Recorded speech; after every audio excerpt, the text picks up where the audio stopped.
Hello, Serendipitous here with another video for the board game shelf, and here we have Sabacc, which is the basically, I think it's been described as like Star Wars poker or something like that. This is a game that exists in the Star Wars universe itself, and this is a version of Sabacc that actually looks very much like what you might find in a Star Wars cantina or something. I've been wanting a copy of Sabacc for a while. However, most of the copies that I kept finding had like Disney or Star Wars branding like actually on the backs of the cards, which kind of takes away the illusion that they're like real, like in-universe cards and stuff. And I personally love objects that feel like they actually came directly out of the universe. Um, there is still a little bit of, I mean, naturally there's a little bit of branding down here, but that's pretty much it. And I think there's some on the instruction booklet and everything. But what's interesting about this is actually Disney theme park merchandise, Buena Vista, Florida. So I think, yeah, so Star Wars Galaxy's Edge. Apparently that's where this is from. I have not been to Disneyland or Disney World recently, in recent years. I got this because I basically looked at an online classified that in which someone was selling this for about $10. So, and I've been getting into local online classifieds for a while to like get some Warhammer models for cheaper and things like that. So yeah, $10 for this seemed like a pretty good deal, and and the pictures seemed to show what I liked what I had to show. The way it opens is kind of interesting. So this is kind of like seems like it's the top, but as you can see, it kind of opens on the side here, kind of just slides out there. And inside we have the instruction booklet, the cards, and some dice. So I have not played Sabacc yet, but I did look over the instructions, and essentially how Sabacc works is it is kind of like it does feel a lot like poker, where you're trying to make a good hand and you score based on that. But here, actually, let me show the cards as well and the dice. So yeah, these are the Sabacc cards.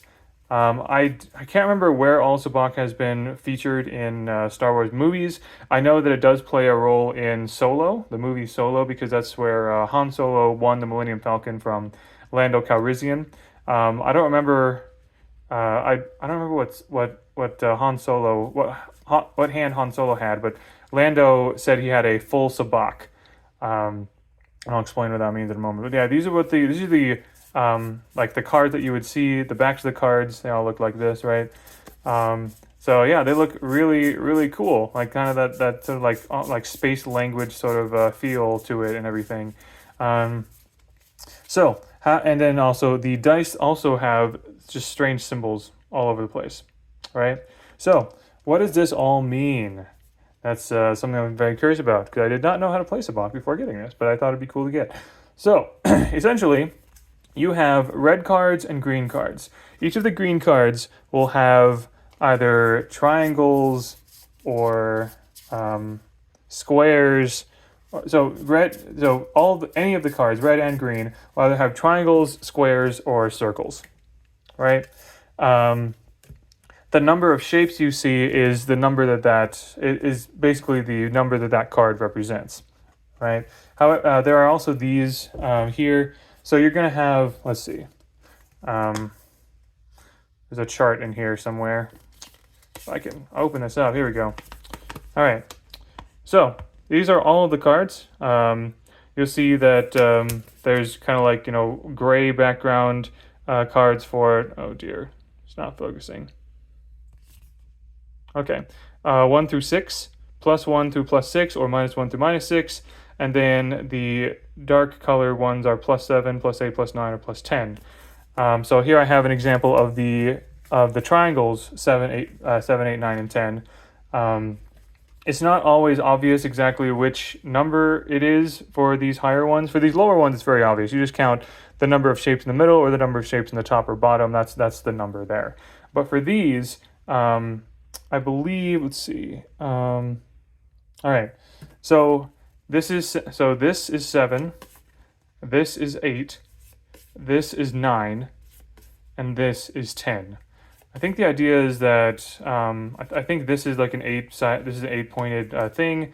This is not quite 7 of something, but 7, 8.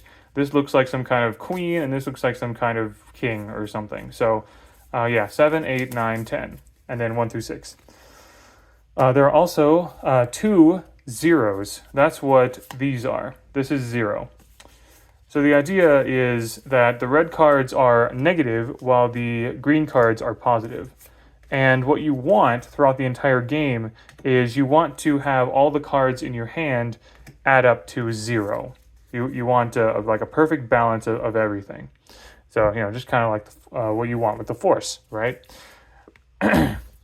So the game is played over 3 rounds, and everyone starts with 2 cards, and then on your turn, it looks like, let's see. So yeah, each player takes 1 turn per round. So each player has, there's a few different options for actions. You can either, let's see. Oh, there we go. Yeah, so when it's your turn, you have 4 options for actions. You can either gain a card, which means taking the top card from the discard pile and either keeping it or discarding. But if you just choose to discard it, you need to choose to discard before you draw if you're gonna do that, right? So if you want to like gain a card, you can just gain a card. But if you want to actually like lose if you want to not change the number of cards you have in your hand, you have to lose a card first and then gain one. So I think it's a bit risky. Well, I don't know. I don't know exactly how it all works. Actually, I haven't played it yet. Anyway, there's gain a card. There's swap, which means take the top card from the discard pile and place it, and take a card from your hand. So basically, swap a card from your hand and the discard on the top of the discard pile and switch them around. There's stand, which means you do nothing. If you don't want to take a card or discard in your turn, and then junk. If you feel you can't win with the card in your hand, you can place all your cards face up on the discard pile and exit the game entirely. If only one player is left, they instantly win. So after each player has taken a turn, that is the end of the round. And then the dealer rolls the Sabacc dice. And these symbols don't really have any numbers associated with them. The only thing that matters is if the two symbols match. Where's the matching one? Here we go. If the 2 symbols match like this, then that means basically everyone needs to scrap their hand and draw as many cards as they used to have. So basically replacing their entire hand. So that's pretty catastrophic when you're trying to like plan things out and just reach 0, basically. Those are all the symbols. But yeah, just if the symbols match, then everyone needs to basically draw an entirely new hand. Then after 3 rounds, everyone shows their hands, and there's a nice chart back here of all the different kinds of hands you can have. I'm not going to it is possible to have up to 5 cards, right? Because you start with 2, and then if you gain a card every round, that's 5 total. So I'll just show the very best cards. So if you have 2 zeros, that is a pure Sabacc. A full Sabacc is 2 plus 10s, 2 minus 10s, and a 0. If you have exactly these cards, that is a full Sabacc. Then you have things like Fleet, which is 0 with a 4 of a kind, except 10s.